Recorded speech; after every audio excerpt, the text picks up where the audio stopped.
ligatzeko aplikazioak, erabileraren ondorioz sortzen ari diren harreman kode berriak, eta horrek zer nolako eragina daukan gugan.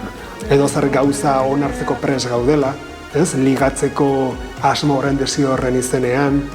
Baina hori nola? Umore erabiliz. Formato txikiko musikala da. Antzerkia, dantza eta musika nahazten ditu. Abestu guztiak originalak dira, berriak dira, eta batez ere dagona da, gorputz mugimendua. Eta hori pertsonaien bidez. Bi aurpegi ezberdin erakutsi nahi nituen. Teoria eta praktika, eta horiek nola talka egiten duten, tarteka, agertuko dira beste gauza batzuk agian ez diranak hain barregarriak, identifikatuta sentitu gaitezke eta horrek agian beste modu batera kolpatu gaitzake. Nik esango nuke ikuslek sorpresa bat baino gehiago eramango dutela. Eta zer pentsatua ematen baldin badio ikuskizuna ikusterakoan, hori jagu pozik.